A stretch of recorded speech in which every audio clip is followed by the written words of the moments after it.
নম্বর হক হলো সন্তানকে দুধ পান করাবে তার মা, এটা হলো সন্তানের হক।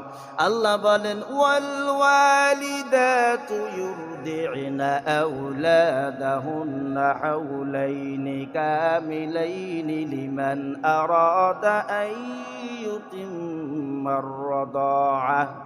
আল্লাহ রাব্বুল আলামিন গোটা পৃথিবীর সমস্ত মাদেরকে আল্লাহ জানাইলেন যে তোমার সন্তানকে পূর্ণাঙ্গ 2 বছর দুধ পান করাইতে হবে। কয় বছর?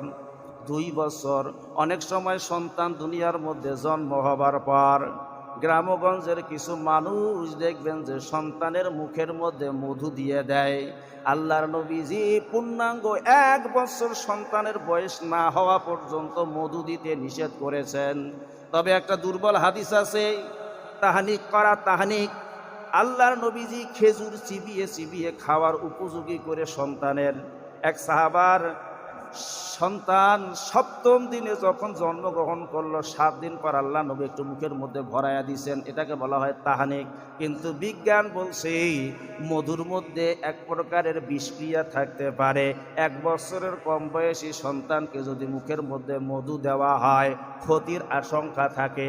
এই জন্য 1 বছরের কম বয়সী সন্তানকে মুখের মধ্যে মধু দেওয়া যাবে না। মায়ের দুধের চাইতে বিকল্প কিছু নাই।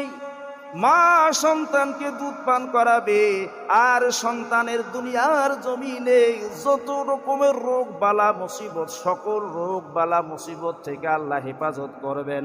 মায়ের ওই বুকের দুধের মধ্যে সন্তানের সকল প্রকারের রোগের প্রতিষেধক আল্লাহ দিয়ে দিয়েছেন। সুবহানাল্লাহ। কোন আল্লাহ রাব্বুল আলামিন মুসা আলাইহিস সালামের মাকে ইলহাম করলেন, وأوحينا إلى أم موسى।